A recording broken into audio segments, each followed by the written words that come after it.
You've probably seen many times how a Javelin missile explodes Russian tanks, and the tank turret rises into the air.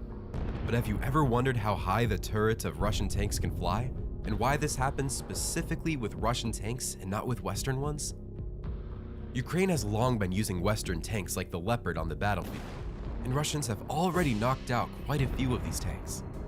However, we've never seen the turret of a Leopard tank flying into the air.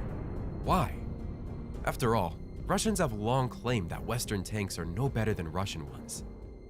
Putin personally praised the Russian T-90 tank publicly. Т-90 прорыв – лучший танк в мире. Вот сейчас можно сказать, что Т-90 прорыв – лучший танк в мире. Well, Mr. Putin, we here see your T-90 tank on the battlefield, how it tries to fight. But here, we see how, after you hit from a Ukrainian anti-tank missile, it turns into a pile of battered metal. And we've seen many such cases. I've watched almost all available documentary videos of burning Leopards, and the turrets of all tanks remained in place. The maximum damage is smoke or fire inside the tank. One can make a clear conclusion that Western tanks do not experience turret separation. They can simply burn inside. Furthermore, these tanks can be restored. A similar situation occurs with Israeli Merkava tanks. They often face various anti-tank weapons, including Russian ones. But we have never seen the turret of an Israeli tank flying into the air. But Russian tanks are designed in a way that they themselves are a huge bomb on wheels, ready to explode at any minute. At the beginning of the war, no one suspected how vulnerable Russian tanks were. It was believed that tanks like the T-72, T-80, and T-90 could only be destroyed with special anti-tank missiles like Javelin or Enla. However, one time, Ukrainians realized that a Russian tank could be killed even by a small drone, the key being to hit the right spot. Look at these video frames. An abandoned Russian tank was hit by a small FPV kamikaze drone. And after the smoke from the explosion cleared, we see that the tank turret is lying on the ground. This tank is beyond recovery. Another example, an FPV drone hits a Russian tank on a combat mission. And again, we see how, from a massive explosion, the tank turret soars to an incredible height, possibly more than 50 meters. That's the height of a 16-story building. Keep in mind that the turret of any Russian tank, along with the gun, weighs approximately 2 tons. As it falls, the tank turret can produce an additional explosion if ammunition is stuck inside.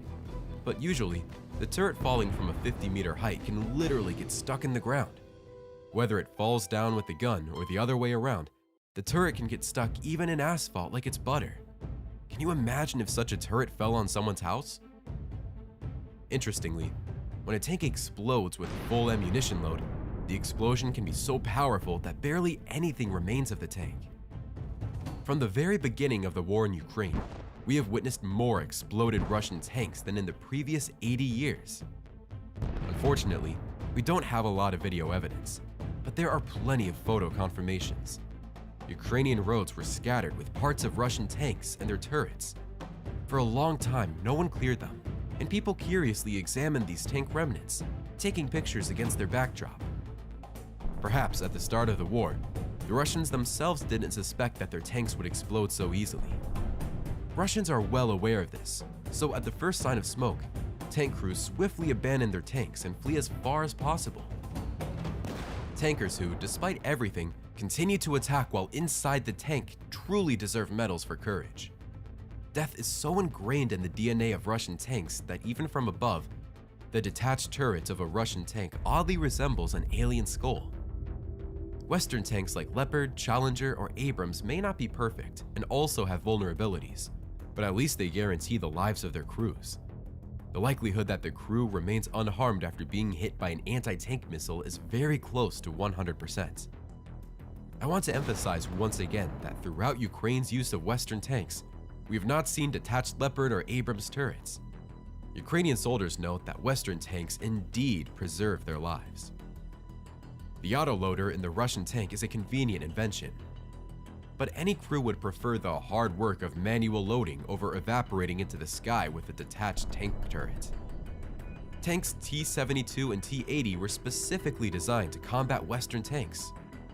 Soviet engineers had to create a tank that was cheap, fast, and maneuverable. But the safety of the crew was not a priority at all. In Western tanks, the ammunition is housed in a special armored capsule separate from the crew. This capsule has a special blowout panel with an opening. When a projectile hits the ammunition and detonates, the entire energy and pressure from the explosion escape through this panel upwards, while the crew is protected by a special armor. After the ammunition detonates, the crew remains unharmed and can easily exit the tank. Designers were happy, crews were happy, and nobody got turned into an involuntary astronaut. In Russian tanks, the ammunition is located in a special autoloading mechanism beneath the crew. In fact, the crew sits on it like a powder keg. When the ammunition detonates, a powerful explosion of all projectiles occurs simultaneously, creating enormous pressure that forces all the energy of the explosion upward into the space of the turret where the crew is located. If the autoloading mechanism in Russian tanks is fully loaded, the pressure is so strong that it detaches the tank turret and lifts it dozens of meters into the air. Another drawback of the Russian autoloaders is that, due to their design, the ammunition is placed on the tank floor. This means that if the tank runs over a powerful mine, the mine's explosion can trigger the detonation of the ammunition inside the tank. We have also observed such cases on the battlefield. A very similar situation occurs with Russian self-propelled howitzers Tu-S-19. The designers of this vehicle did not provide any mechanisms to protect the crew from the explosion of the ammunition. That's why such a howitzer can easily be turned into a fireball with just a kamikaze drone armed with a shaped charge grenade.